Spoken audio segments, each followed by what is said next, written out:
আরে গাজীপুরের যুবক ভাইরা,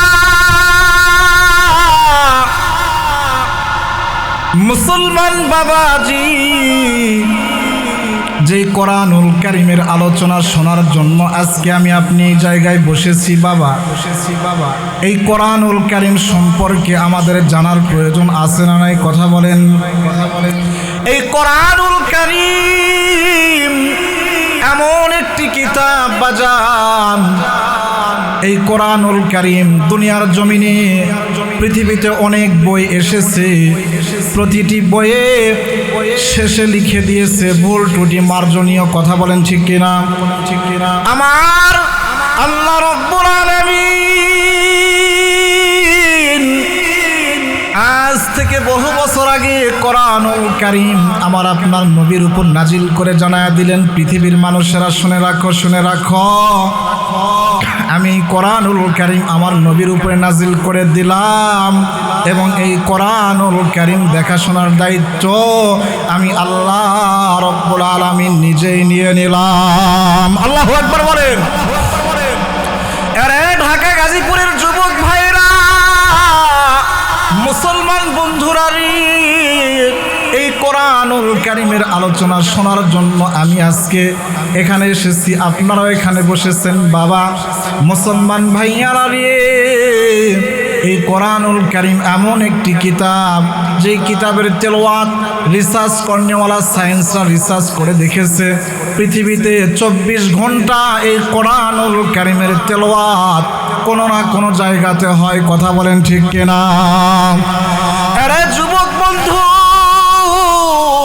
মুসলমান বাবাজি, এই কোরআনুল কারীমকে যদি আপনি জিজ্ঞাসা করেন, কোরআন কোথায় তোমার বাড়ি, কোথা থেকে তুমি দুনিয়ার জমিনে এসেছো, কোরআন সুন্দর করে ডাক দিয়ে জানা দেয়, পৃথিবীর মানুষেরা শুনে রাখো, শুনে রাখো, আমি কোরআনুল কারীম লৌহে মাহফুজে সংরক্ষিত ছিলাম, রব্বুল আলামিন আমাকে ওখানে সংরক্ষিত রেখেছিল। আল্লাহ রব্বুল আলামিন ডাক দিয়ে বলেন, বাল হুয়া কুরআনুম মাজিদ ফি লাওহিম মাহফুজ। আল্লাহু আকবার বলেন। আরে গাজীপুরের যুবক ভাইরা, মুসলমান বন্ধু, কোরআনুল কারীম সুন্দর করে ডাক দিয়ে জানা দিতেছে, আমি লৌহে মাহফুজে সংরক্ষিত ছিলাম, সেখান থেকে রব্বুল আলামিন দুনিয়ার জমিনে একজন নবী, যে নবীর নাম আহমদ মুস্তফা, মুহাম্মদ মুস্তফা, এই নবীর উপরে জিবরিল আমিনের মাধ্যমে আমি কোরআনুল কারীমকে তার উপর নাজিল করে দিয়েছেন। আল্লাহু আকবার বলেন। আরে যুবক বন্ধু, মুসলমান বাবাজি, কোরআনুল কারীমকে যদি আপনি ডাক দিয়ে বলেন, কোরআন, বলো বলো বলো, কোরআন তোমার বাড়ি লৌহে মাহফুজে আমরা জানতে পারলাম, কিন্তু তোমার নাম কোরআন, এটা আমরা কোথা থেকে জানতে পারবো? কোরআন সুন্দর করে ডাক দেয়া জানায় দেয়, পৃথিবীর মানুষেরা শুনে রাখো, শুনে রাখো, আমি কোরআনুল কারীমকে আল্লাহ তাআলা আজ থেকে 1500 বছর আগে যখন পয়গম্বর আলাইহিস সালাতু ওয়াস সালামের উপরে নাজিল করে দিয়েছেন, ওই সময় থেকে রব্বুল আলামিন আমি কোরআনুল কারীমের নামকরণ করেছেন। আল্লাহ তাআলা ডাক দিয়ে বলেন, ইন্নাহু লাকুরআনুন কারীম।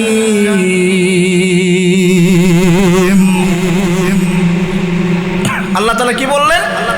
কোরআনুল কারীমের নাম সূরা ওয়াকিয়ার মধ্যে আল্লাহ রাব্বুল আলামিন বহু বছর আগেই নাজিল করে দিয়েছেন। এরে গাজীপুরের যুবক ভাইরা, মুসলমান বন্ধুরা, এই কোরআনুল কারীম আজকে আমি আপনি শোনার জন্য এসেছি। কোন কোরআন দিয়ে আপনার জীবনকে আপনি বাস্তবায়ন করবেন, কোন কিতাব দিয়ে আপনার জীবনকে আপনি বাস্তবায়ন করবেন? গতকালকে আমি যখন এখানে আসতেছিলাম, আসার সময় একজন হকার আদর্শলিপির কিছু বই নিয়ে বাসের মধ্যে বিক্রি করতেছিল। এই বাসের মধ্যে বই বিক্রি করা দেখে একটি বই কিনে নিয়ে দেখলাম, এই বইয়ের মধ্যে ভুল আছে, ত্রুটি আছে, অনেক কিছু আছে মার্জনীয়। কথা বলেন ঠিক কিনা? কিন্তু রব্বুল আলামিন ডাক দিয়ে বলে, পৃথিবী পৃথিবীর মানুষেরা, আমি যেই কোরআনুল কারীম আমার নবীর প্রতি নাজিল করেছি, এই কোরআনুল কারীম সম্পর্কে আমি রব্বুল আলামিন আজ থেকে 1000 বছর আগে জানা দিয়েছি, যালিকাল কিতাবু লা রাইবা ফীহ। আল্লাহ রব্বুল আলামিন বললেন, আমি কিতাব, এমন একটি কিতাব তোমাদের কাছে দান করেছি, তোমাদের নবীর উপরে দান করেছি, নাজিল করেছি, যেই কিতাবের ভুল ধরার মতো দুনিয়ার ভিতরে কোনো বৈজ্ঞানিক বলেন, কোনো সায়েন্স বলেন, যত বড় রিসার্চ কর্মীওয়ালা হোক না কেন, এই কোরআনুল কারীমের ভুল ধরতে পারবে? কথা বলেন। মুসলমান ভাইরারে আমার, আবু জেহেল জামাত নামক একজন জাদুকর নিয়ে আসছে, আব্দুল্লাহর ছেলে মুহাম্মদ কোরআনুল কারীম তেলাওয়াত করতেছে। এমন সময় আবু জেহেল জামাত নামক একজন জাদুকর নিয়ে এসে ডাক দিয়ে বলতেছে, আব্দুল্লাহর ছেলে মুহাম্মদ, তুমি যে জাদুবিদ্যা শিখেছো, এই জাদুবিদ্যার ভুল ধরার জন্য আমি একজন বড় পণ্ডিত নিয়ে এসেছি, বড় ব্রাহ্মণ নিয়ে এসেছি, তোমার ভুল ধরবে। জামাত ডাক দিয়ে বলতেছে, আরে আব্দুল্লাহর ছেলে মুহাম্মদ, আমার তোমার সঙ্গে কোনো সময় পরিচিত আমি ছিলাম না, তোমার সঙ্গে আমার কোনোদিন কথোপকথন হয় নাই। আবু জেহেল আমাকে নিয়ে আসছে তোমার ভুল ধরার জন্য। আরে আব্দুল্লাহর ছেলে মুহাম্মদ, তুমি কোন কোরআন তেলাওয়াত করো, আমার সামনে একটু তুমি কোরআনটা তেলাওয়াত করে দেখাও। আজকে তোমার সঙ্গে প্রথম সাক্ষাৎ, এর আগে কোনোদিন তোমার সঙ্গে সাক্ষাৎ হয় নাই, তোমার সঙ্গে কথা হয় নাই। আরে মুহাম্মদ, বলো বলো বলো, একটু তেলাওয়াত করে আমাকে তুমি শোনায় দাও। আমার আপনার নবী কোরআনুল কারীমের সূরা রহমান তেলাওয়াত করা শুরু করে দিলেন। আল্লাহু আকবার বলেন। আল্লাহর নবী যখন বললেন, আর রহমানু আল্লামাল কুরআন খালাকাল ইনসান,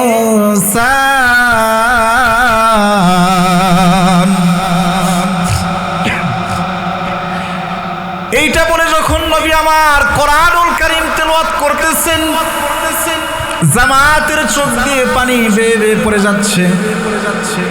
জামাত ডাক দিয়ে বলতেছে, আব্দুল্লাহর ছেলে মুহাম্মদ, তোমার সঙ্গে আমার কোনোদিন কোনো সম্পর্ক ছিল না, তোমার সঙ্গে আমার কোনো দেখা সাক্ষাৎ হয় নাই, কিন্তু মুহাম্মদ শুনে রাখো, শুনে রাখো, আজকে তুমি যে কোরআনুল কারীম তেলাওয়াত করতেছো, আমি তোমার তেলাওয়াত শুনে বলে দিতে পারি, এই কোরআন তোমার বানোয়াট কোনো কিতাব না, নিশ্চয় এই কোরআন উপরওয়ালার দান। আল্লাহু আকবার বলেন। আলোচনা কি ভালো লাগে বাবা? আলোচনা কি চলবে? চলবে, কথা বলেন। একটু তাকবীর দেন তো দেখি। লিল্লাহ তাকবীর। মুসলমান ভাইরারে আমার, জামাত ডাক দিয়ে বলতেছে, মুহাম্মদ, আমি একনিষ্ঠ আল্লাহকে মেনে তোমাকে ডাক দিয়ে বললাম, এই কোরআনুল কারীম আর কারো বানোয়াট কিতাব নয়, কিতাব নয়। তুমি যখন কোরআনুল কারীমটা তেলাওয়াত করতেছিলেন, এই কোরআনুল কারীমের তেলাওয়াত আমার অন্তরের মধ্যে গিয়ে লাগছে। সুবহানাল্লাহ বলেন।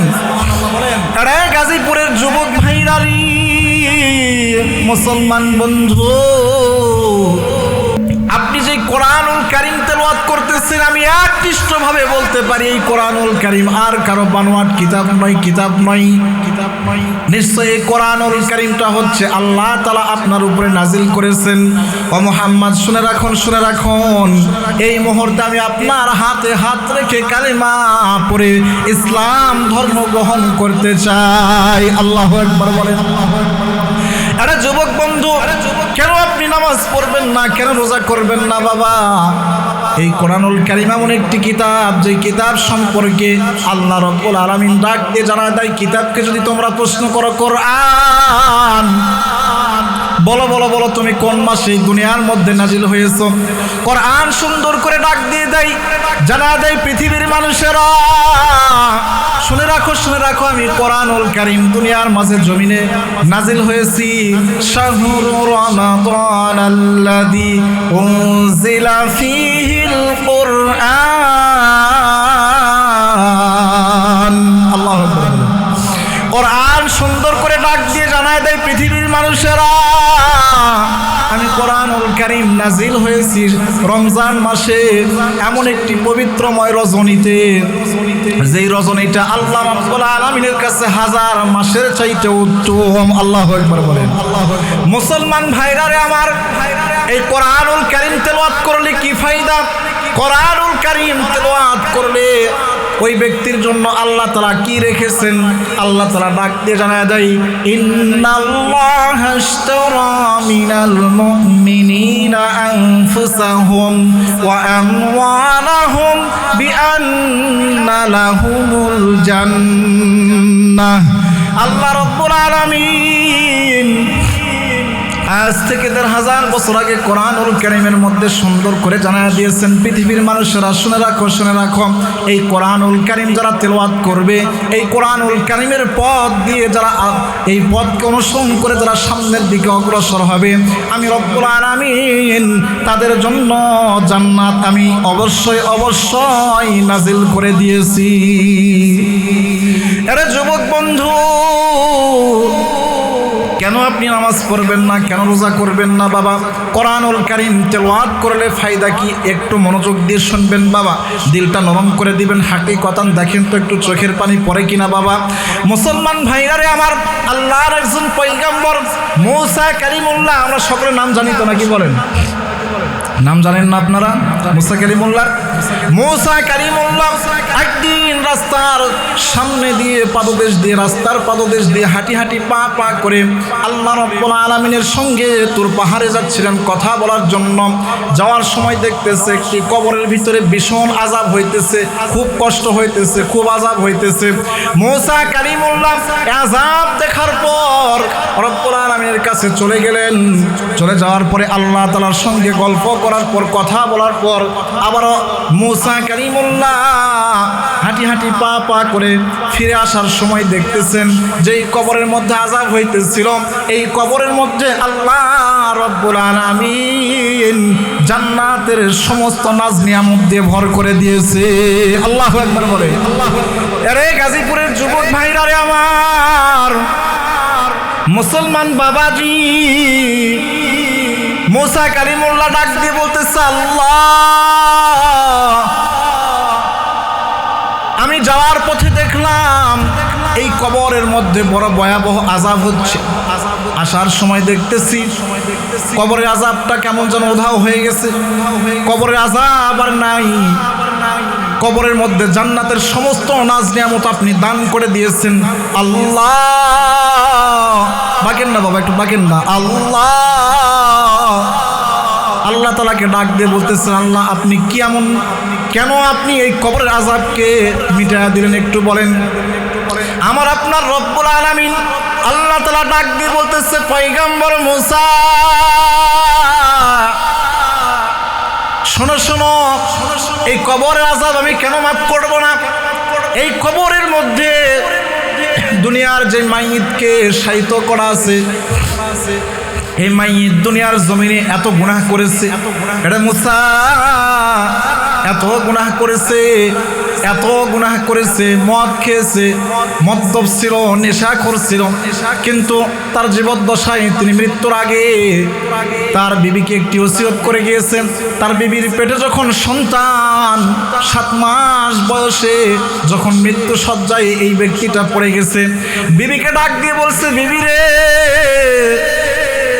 আমি মারা যাচ্ছি, আমি হয়তো আর বেশি দিন বাঁচবো না, কিন্তু বিবি তোমার কাছে আমার একটা ওসিয়ত, যদি আমার পুত্র সন্তান হয় তাহলে এই সন্তানকে তুমি মাদ্রাসায় পড়াবা। আল্লাহু আকবার বলেন না বাবা, বলেন না বাবা। আরে যুবক বন্ধু ডাক দিয়ে বলতেছেন, আরে মূসা শোনো শোনো, এই ব্যক্তি মারা যাওয়ার পূর্বে তার বিবিকে ওসিয়ত করে গেল, বিবি রে, আমার যদি পুত্র সন্তান হয় তুমি তার মাদ্রাসায় ভর্তি করে দিবা। ঠিক পুত্র সন্তান হয়েছে, 5 থেকে 6 বছর বয়সে তার সন্তানকে মাদ্রাসায় ভর্তি করে দিয়েছে।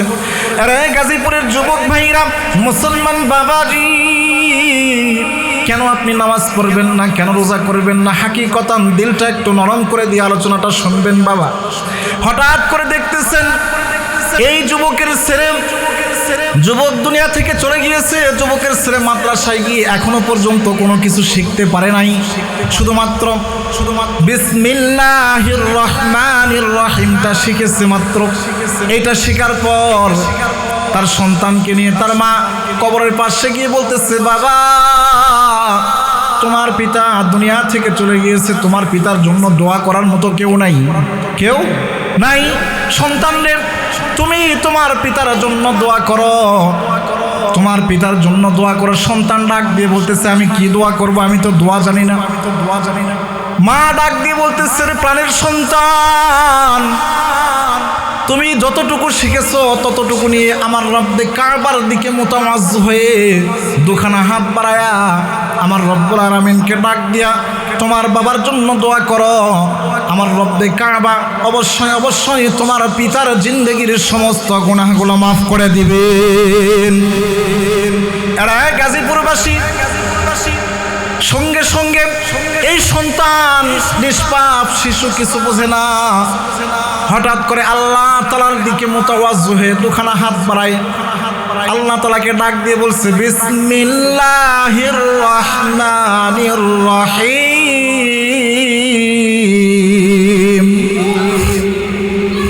আমার রব্বুল আলামিন ডাক দিয়ে বলতেছে, আরে পয়গম্বর মুসা, আমার যেই বান্দা, যে ছোট্ট শিশু বান্দা আমার দিকে হাত বাড়ায়া আমার সিফতি নাম ধরে আমাকে ডাক দিয়েছে, বলো মুসা আমি কেমন করে আমি ওই সন্তানের পিতাকে কেমন করে কবরের মধ্যে আযাব দিব। আল্লাহু আকবার বলেন মুসলমান ভাইরা। তাহলে বোঝা গেল এই কোরআনুল কারীম এমন একটি কিতাব, যেই কিতাব তেলাওয়াত করলে মজা লাগে, কথা বলেন ঠিক কিনা। একটি গান যদি আপনি বারবার শুনেন দেখবেন কয়েকদিন পরে আপনার কাছে বিরক্ত হয়ে যাবে, কিন্তু কোরআনুল কারীমের সূরা ফাতিহা 5 ওয়াক্ত নামাজের মধ্যে 3 ওয়াক্ত নামাজে উচ্চ আওয়াজে আমরা পড়তেছি। এই 3 ওয়াক্ত নামাজে উচ্চ আওয়াজে যতবারই পড়ি কোরআনুল কারীমটা আমার আপনার কাছে কেমন যেন মধুর মতো লাগে, কথা বলেন ঠিক কিনা। এই কোরআনুল কারীম এমন একটি কিতাব, যেই কোরআনুল কারীমের ভুল ধরতে গিয়ে একজন খ্রিস্টান পণ্ডিত, একজন খ্রিস্টান সায়েন্স মরিস বুখাইলি ইসলাম ধর্ম গ্রহণ করেছে। আল্লাহু আকবার বলবেন না। মুসলমান ভাইরা রে আমার, যদি আমি কোরআনুল কারীমের ছায়াতলে আসতে পারি, এই কোরআনুল কারীম আমাকে আপনাকে এত সুন্দর করে জড়া নিবে।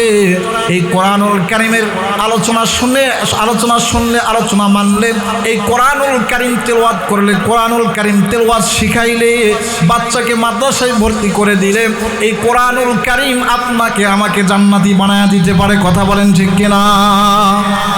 এরা যুবক ভাইরা, এই কোরআনুল কারীম এমন একটি কিতাব, যেই কিতাবের সঙ্গে সামান্য আমার আপনার গায়ে, আমার আপনার শরীরে যেই পোশাক আছে, এই একই পোশাক যদি কোরআনের জুজদান আপনি তৈরি করেন, আর এই কোরআনের জুজদান বানানোর সঙ্গে সঙ্গে এই জুজদান যদি কোরআন থেকে মাটিতে পড়ে যায়, আমার মনে হয় ৯৬ মুসলমানের দেশে প্রত্যেকটা মুসলমানের হাত থেকে যদি এই কোরআনুল কারীমের যে কভারটা আছে, জুজদান আছে, এটা যদি পড়ে যায়, সঙ্গে সঙ্গে জুজদানটা বুকের উপরে উঠে আনে মুখে বারংবার চুমা খায় কি খায় না, কথা বলেন খায় না।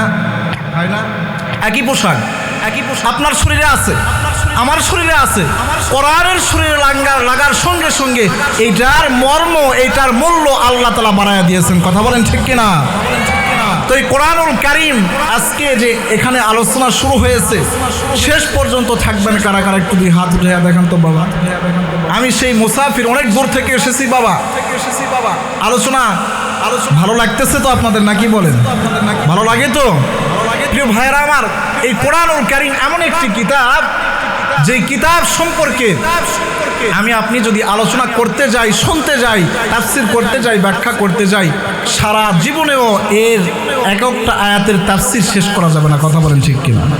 মুসলমান প্রিয় ভাইয়ারা আমার সময় সংক্ষিপ্ত, সময় শেষ হয়ে গিয়েছে। আপনাদের কাছে দোয়া চাই, আল্লাহ তাআলা আমাকে কোরআনের খাদেম হিসাবে কবুল করুন। আপনাদের পাশে যে মাদ্রাসা, এই মাদ্রাসাটাকে আল্লাহ তাআলা কবুল করুন, এবং এই মাদ্রাসায় যে 2জন হুজুর আছে, শিক্ষক আছে, সাইফি ভাই, তাও